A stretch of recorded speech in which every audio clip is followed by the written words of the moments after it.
welcome to Respawning Fire, the kick-ass irreverent gaming podcast where three lifelong friends gather to talk about video games. I am Holden DePardo. I'm here with Chad Innes. Michael Innes. Hello, Just everyone. Chad Innes. Don't know the match Michael you part. light-wise a little bit here. Oh, okay. That's cool. Otherwise, That's cool. it's just like I'm an extreme Ghostbuster. I'm a ghost, and you're the Ghostbuster. You just interrupted the whole introduction, and now it's going to sound really weird when I say, and Everyone's you're gonna be so you, confused. and that's why we love you. The context for that is perfect.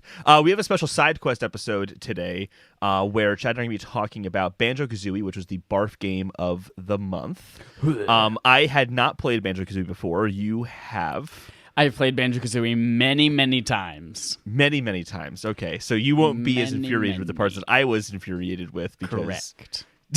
Because you know I have all the beaten answers. Banjo-Kazooie maybe two, maybe three times, if that helps. Can we just start with my first question then? Mm-hmm. Why?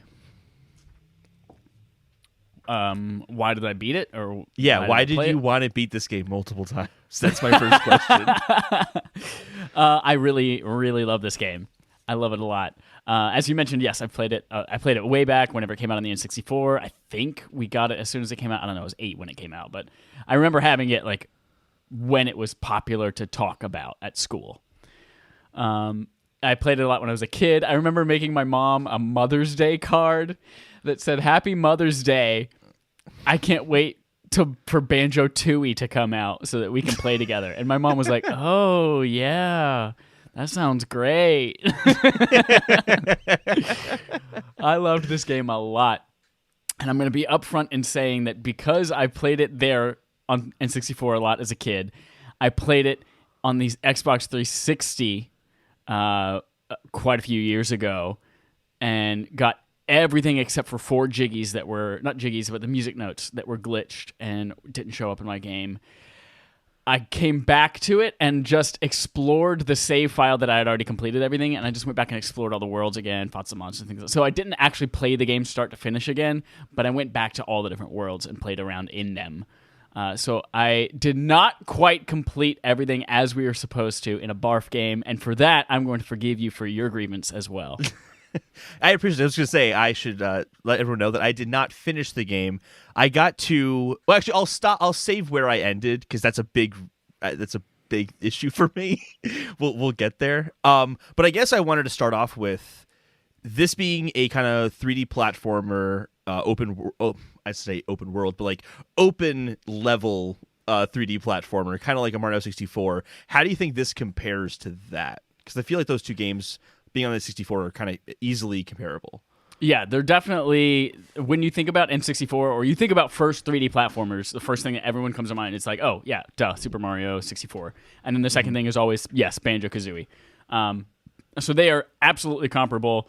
There's a quote from the director of Banjo-Kazooie. It's like, everyone who's made a 3D platformer owes homage to Super Mario 64 for sure, but we feel like our game is a little bit different. And I do think that it has some unique quirks, the way that it controls, the way that it doesn't control well all the time, makes it its own for sure. And it kind of feels like a more, I don't want to say edgy, but kind of like a little bit more of a grown-up 3D platformer than Super Mario.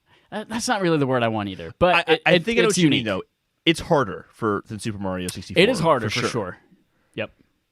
I think that what surprised me when I was playing it is that it has that open level design, but it's extremely it's extremely reminiscent of Super Mario Odyssey, but obviously Odyssey is harkening back to Banjo-Kazooie and not the other way around. Right, of course.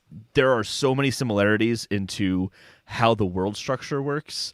Like, for starters, in Super Mario 64, you collect a star, you reset back to the beginning of the level again. They might remix that map, change some things up, and now that map is designed for the next star they want you to get. Right. Whereas Super Mario Odyssey, obviously, you can just go collect moons and just keep collecting moons to your heart's content till they're all gone. You don't get reset back, except for like very, very specific circumstances. This Banjo-Kazooie had that open level design where you could just go and get the puzzle pieces and roam around and just kind of, it's like a little bit more of a playground than I think Super Mario 64 was. Where 64 was just, here are some levels that are 3D. This felt like more of like, no, here's this environment that you're going to explore and just kind of bullshit around in, and you're going to end up finding stuff, whether that's like a spot where there's a ton of musical notes, or you do find a puzzle piece, or you find a what are the statues, the little heads called? The Jinjo? Jinjos, yeah. Jinjos, okay. Which also like feels like a racial slur, or that it probably is in some language. Well, Mumbo Jumbo actually is. Yeah, Mumbo Jumbo, for Yeah. sure. It was the 90s. It was the 90s. Everything's forgiven. It was the 90s. So if you say Mumbo Jumbo, it's only because we're saying a character's name that we did not name. Therefore, we are not bigots. That's right. We did not name him. So anyway, so you collect all the musical notes, but then also you have, almost like how in Odyssey you had like the hat mechanic where you could possess different enemies. You can't necessarily possess different enemies, but you can transform into something else that lets you navigate that specific map in a different way. I don't think not all the maps have that, but I'd say the majority of them do.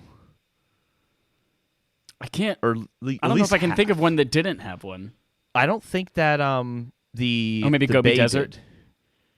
The Gobi Desert didn't. The Bay didn't either. So I think Rusty the vast Bucket majority of them did. Yeah, Rusty Bucket Bay. Rusty Bucket Bay. Yeah. So I like when I was playing it, I'm like, wow, this feels really ahead of its time. And the controls also have that kind of like playability to it, where like Mario Odyssey, you can really mess with the controls and do some crazy things you couldn't do before. Banjo-Kazooie kind of has that, like, here's a multitude of different things that you can do to interact. You can run around as Banjo. You can run around as Kazooie. You have special attacks, per using your eggs, or using like jumping up in the air and like hitting with your beak. Like there's a bunch of different movesets you can use. I found them really hard to implement sometimes. You know what I think part of it is? I feel like it's harder to play on a dual stick setup on a modern controller than it would be on the N64 controller.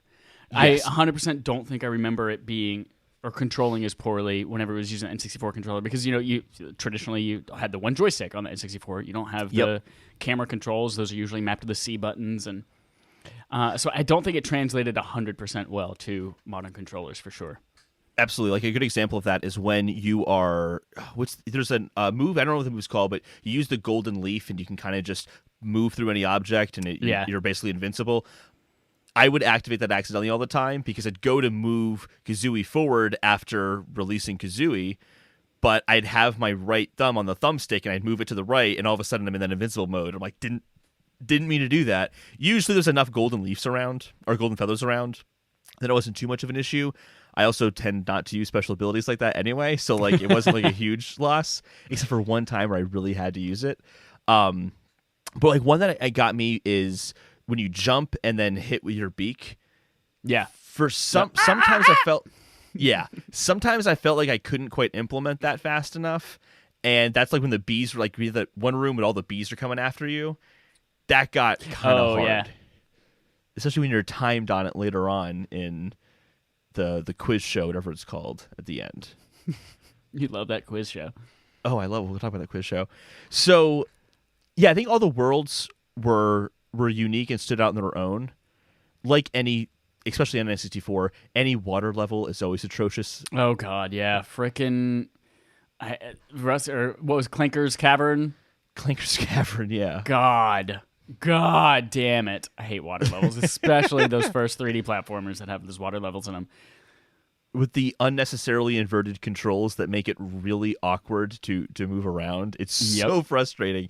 And it only frustrated me because it does require precision in the water levels. Like speaking of Clonker's Cavern, where you go down below Clonker and his little to undo the chain and raise it up, but you have to like go through the lock 3 times, right?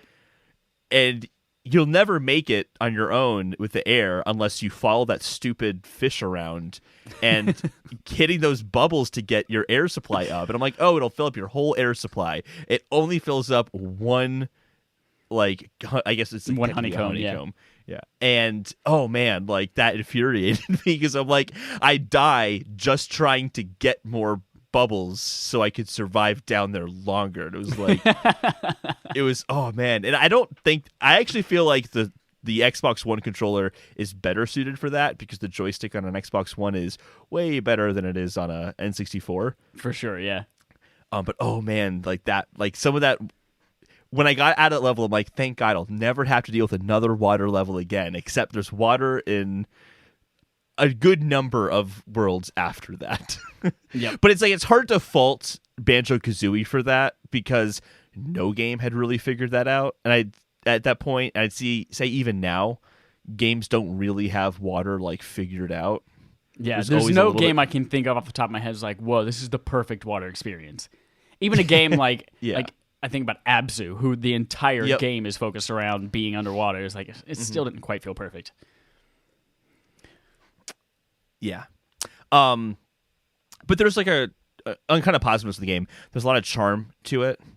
Even if it doesn't necessarily speak to me exactly, I can recognize that there's kind of like good little goofy characters in each world, like the tree who's really thirsty in Gobi's Valley, and you have to like bring the camel to him, then stomp down on the camel, and the camel's really upset at you, or Kobe's really upset at you for like launching the water. And like there were some kind of like funny moments that came from that. Gruntilda, like her whole it's Gruntilda, yeah. Gruntilda, yeah. Her whole like okay, so I'm gonna get into like the part that frustrated me, but I want to say something that's kind of funny still about that. So I didn't finish the game because I got to I beat the final world, which was the woods, whatever they're called. And then you go and you have to do this like game show basically where you move tile by tile until you get up to Gruntilda, but you have to answer questions. And some of these questions are literally things that are super specific to her as a character. Yep. So you have to know like the one that I still don't know the answer to is after 3 hours of doing that stupid quiz show is what does she hang from her bedroom? And it was like stinky socks, a rotten fish, or like dirty undies or something like that. And like, but like that's not just one question out of tons of them. They're like, who's her sister? Where'd she go to college? What was her friend's name? Yep. And like, it's really funny if I didn't have a time limit to like beat the game. Like it really added a lot to Gruntilda's character, but man, was I getting frustrated with it. She's a character are really funny. Yeah, if you did not go and talk to like hear everything that the Good Witch, her sister, had to say. Yeah. If you didn't listen to everything she had to say and like be really observant and listen to every single piece of dialogue the Grunty had, then yeah, that can be really, really difficult for sure. And to have that as like a requirement at the end of the game is like a little unfair. Yeah. So, well, I have a lot more to say about that quiz show, but yes, like I come across her sister a lot, and I'm like, oh, she's saying some kind of funny things. It's not, and I literally thought to myself, it's not like they're gonna quiz me on this later. So if I see her, I don't need to talk to her. So I didn't talk to her, even though like I thought the things she was saying were pretty funny. I'm like, yeah, I don't need to. I'll just avoid that. And oh man, what a mistake. What a mistake. And again, it reminded me of Mario Odyssey, where you have those Sphinx statues that you can answer questions from. But it's usually a handful of questions. They're about the world that you're currently in at the time. And they're very similar to how Banjo-Kazooie's work, but they're optional. You don't have to do it. And it just really infuriated me that I had to do it. But some of these questions, like if it wasn't something like all the questions had this degree of unfairness, I thought, to it. Like one would be like, listen to this squabble sound. Which character was that? Like, I don't know. Like there's 2 dolphin characters. It could be either one of them, but one of them's clearly a fake name. There was one where you go on like the red tile with a skull on it.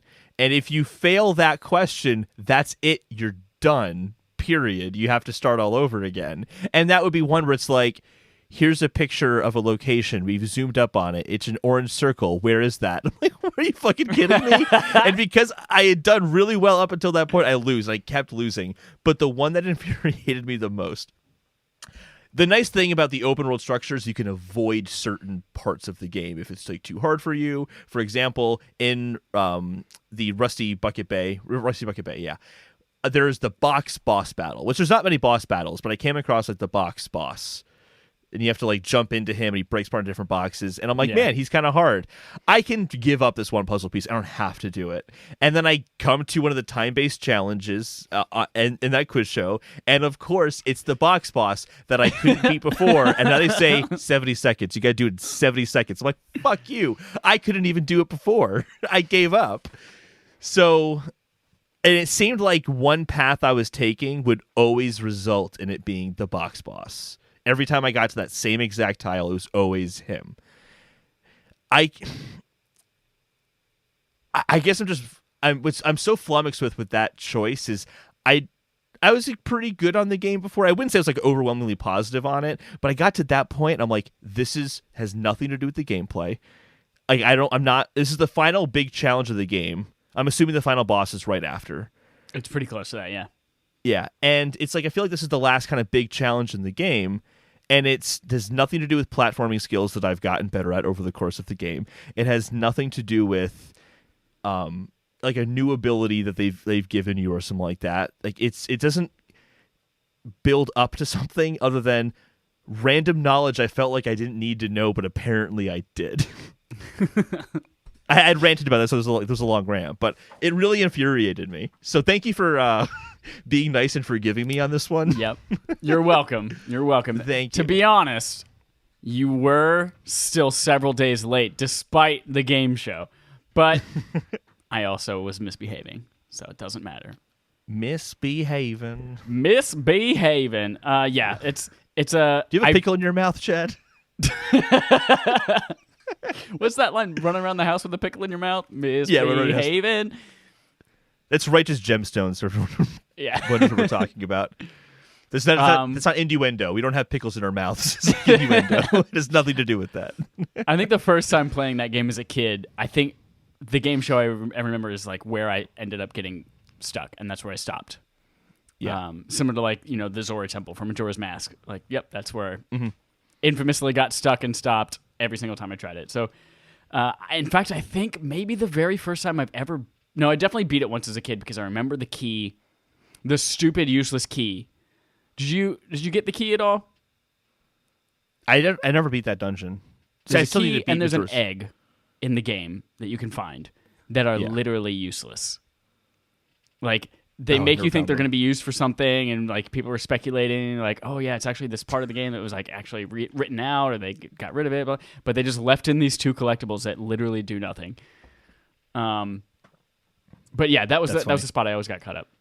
But outside of that, the rest of the game I thought was charming as fuck. I think the soundtrack, the score to this game, is one of the best of all time. Like easily top 15 video games. For me. I can see that because of the musical like challenge tiles in that game show. When they said, "Hey, this is a song from an environment," I could hear it and go, "That song sounds chilly. I bet that's Freezy Peak." And then Freezy Peak would show up as one of the options. Yeah. And I love that when you're walking around the overworld, it's the and it's that same tune, but as you transition from world to world, it like seamlessly transitions into like that version of the theme, and it's like, oh my god, you can hear this theme in like 50 different ways. It's so good, and that's one of the themes that I consistently come back to and just humming all the time, or just the Banjo-Kazooie songs. I think they're fantastic. That and just doing all the stupid character voices. I love all the stupid little mumbles. I love that they decided to go that route instead of any kind of like voice acting, but just like I love it. I freaking love it. Gruntilda's lair. Sorry, you go first. I was going to ask you if there's any like specific levels or mechanics that you really enjoyed or really hated, other than the quiz show. Yeah, the quiz show. So I was going to say, Gruntilda's lair is a really good hub world. Yeah, it is worth exploring. There's secrets that are in there. Like there are lots of puzzle pieces. So you'll be in a world and you'll find a little switch that has Gruntilda's face on it, and if you pound it down, then somewhere in the overworld they'll show you a puzzle piece will come up. And there are some where I'm like, how am I going to get that? How on earth am I going to get that? You really have to like figure out how to navigate that hub world. And that was really cool. That was something that like Super Mario 64 I think has this like iconic hub world of Peach's Castle, but you don't really do that much in Peach's Castle outside of run around and open doors and jump into paintings. It's largely what you're doing. I mean, you get like Metal Mario and stuff there too, but yeah, but like nothing to the degree of like Banjo-Kazooie where there are points where you'll not know exactly where to progress. You'll like to get to the final area, the woods area, you have to kind of backtrack a lot and then dive underwater, a place you really hadn't considered diving before because it didn't seem relevant. There's a tunnel, you swim through it. Oh, and there's the puzzle. There's the painting I have to fill in, but there's no block cube. Where's that? Or puzzle stand to like stand on the puzzle stand to then get prompted to fill in the puzzle pieces into the portrait, and you have to explore and navigate and kind of figure out what's what where you've already been before, and that was enjoyable. I liked that. It made the hub world more of a puzzle and a world in and of itself that I wasn't anticipating. That was really great. At first I wasn't a big fan of having to switch between Kazooie and Banjo to navigate around in different ways. Either like I feel like to go up a steep slope or even to like navigate like really narrow platforms where like Kazooie just wouldn't really be useful. At first I didn't like that, but I kind of realized that it lends itself to the worlds opening up in different ways. Like Gobi Desert has a lot more involved with being Kazooie and running up slopes and using speed to your advantage, whereas the woods area was a lot more about precise platforming and having to use Banjo to navigate a little more slowly but precisely. And I think they played with that really well throughout the game, so that was something that I liked. And even I was kind of saying how the controls there's a lot to the controls, they're a little complicated at times. I kept having this thought of, is it the controls that are really, really bad? Or what it ended up hitting me is it's the camera, and the camera has a bad impact on the controls. So like an example of this is you'll be navigating somewhere that's pretty narrow in terms of like the walls are closed in or something like that. Or there's like one wall that's just kind of obscuring the camera from moving the way you want it to. What ends up happening is that it just like jumps across to another angle that it does work with, if that makes any sense, and then your perspective on Banjo changes, so the position you were pointing your joystick is no longer the direction that he's going in, and then you fall off the map. Like that got really frustrating in terms of like something that really like upset me in terms of like the controls. I think that was probably it, but the mechanics I think are just kind of a lot to learn at once. But once you put them into practice, it works pretty well. Yeah. I think about a couple of instances that were like really frustrating me, or like in, I think it was Click Clock Wood, where you're climbing up the tree and then there's like little cutouts on the tree and you got to like jump out, fly around and jump into the next hole. It's like that always was like super frustrating to me, and that it didn't work well and the camera always got in the way. But it doesn't matter because I had a great time with it anyway. I think my favorite thing about this game is all the mumbo jumbo transformations, like being a little pumpkin, scooting around. The pumpkin one was the best one. Yeah. Oh my god. The cute little crocodile too. Freaking great. Ant, gross. Get out of here. No one wants to be a bug. That's disgusting. The ant was kind of the most useless one. It was literally just, now you can go up that spiral like ramp. Yeah. That was kind of it. But yeah, the crocodile was fun. You could walk in the poison more freely. Then you got to do the mini game. That mini game was hard. The first two parts of the the first two parts of the mini game are not too bad. Third part, never beat it. Couldn't do it. It was too hard. It was impossible. But the pumpkin was the best one, mostly because the pumpkin, you go to the mansion, and first of all, you get to have the pumpkin go in a toilet, which is awesome. I liked that. But then there's the one where you go to the pipe on the front right side of the mansion, and then there's a puzzle piece, but you can't jump up to get it. You realize you have to fall down to get there, but you have to find a way as the pumpkin to get on top of the roof to fall through the hole to get there. Like that was cool to like, okay, I need to scour this world. I found this one part in the maze that looks like I couldn't get to. I bet there's a way to get into there as the pumpkin. And just navigating, figuring, exploring. Good stuff. Are you happy you played it? I am. And it's funny because as Chad just texted me, it's like, hey, we're ready to do this. And I was still in the middle of that fucking game show. And I'm like, fuck this game. This game's fucking stupid. And then we spent about, I don't know, 20 minutes or so kind of getting OBS set up and all that. And I'm glad I had that 20 minutes to kind of reflect back on the things that I did like about it. Because if you had asked me that question right as we started, I would have said, fuck no, fuck this game. But it's really just fuck that one specific part. Yeah, fuck that one most recent part that I played, but of the game show. But it's a solid game, and I think of the N64 games that I've played, because I think if notoriously kind of said I think that generation holds up the least out of all of them. Yeah, for sure. And I feel like this is a standout as a game that's actually really good. If they were to remake this game, I'd be very into that.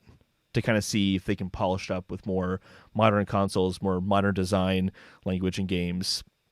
I think this game would really stick out. I really want another one. Actually, how's the 360 version of it? Is it good?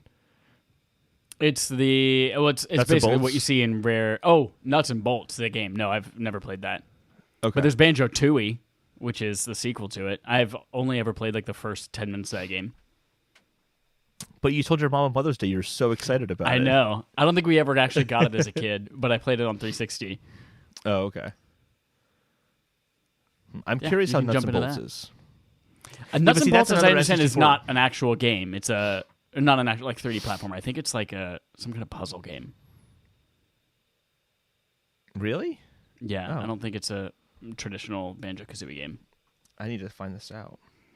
Find it out. Hold, please. Obviously, Banjo-Tooie I don't think I would do, only because it's another N64 game, and I feel like if it's very different than Banjo and Kazooie, I would play it. But it sounds like it's just a sequel on N64, so it sounds like it's not too much different. As I remember, I think it's very much a quick turnaround. Basically the same thing with just different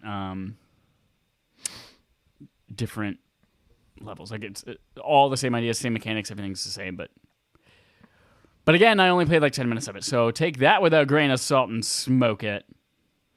Banjo-Tooie came out in 2000, so it's 2 years between that.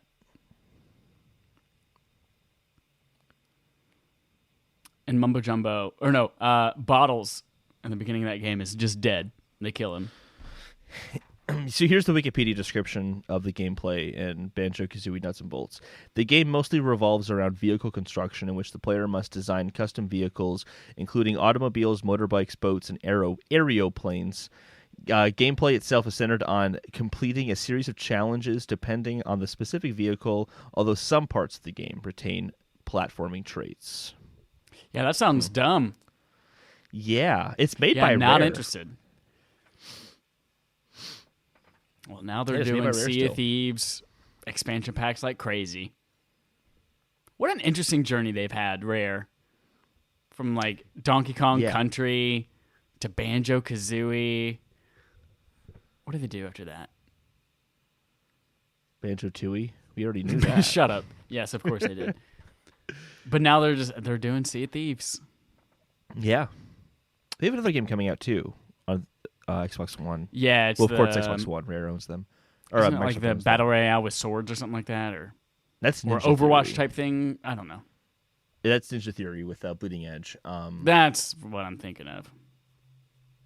I think it's called Everwild. I think just on the Wikipedia page for Banjo-Kazooie, I can just tap on Rare's name and we can find out together. Oh, they did Diddy Kong Racing, which is such a fucking good game. Oh, they did GoldenEye. They did GoldenEye, yep. And Perfect Dark.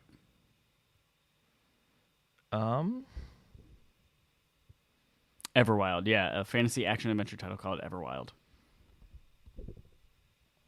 Interesting. Battletoads, yep. Dang, what an eclectic collection of games that they've created. Star Fox Adventures. I like Star Fox Adventures. That was good. That might not be a popular opinion, but I liked it. Is that the one with dinosaurs in it? I think Adventures was one with dinosaurs in it. This thing is, I get Assault and Adventures confused a lot because it's a game I rented from Blockbuster as a kid. So it's not like I have a ton of experience with it, but I remember liking it. Yeah.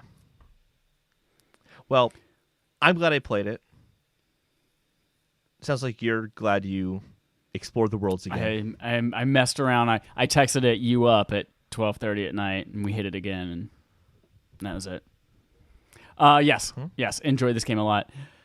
Next month, this month, we are playing BioShock Infinite. I'm so freaking happy we're playing BioShock Infinite. Get it, download it, play it, eat it, absorb it, live it, love it, laugh. Bonus points if you do Burial at Sea, which is the DLC. Required. It's not required, but I've never played Burial at Sea. I feel like we should include it because we included Minerva's Den with BioShock 2. You think you can do BioShock Infinite and... Yeah, sure. Is there a puzzle game at the end of it where I have to answer questions about the lore? Of All right, BioShock it is official. It's required. Burial at Sea is required reading as well. If you want to vote for April's game, go to patreon.com/respawn-aim-fire where you can vote on what we're going to play next. Anything else, Holden, before we leave these little babies? I love Lamp. I love Lamp. All right, bye, little baby birds.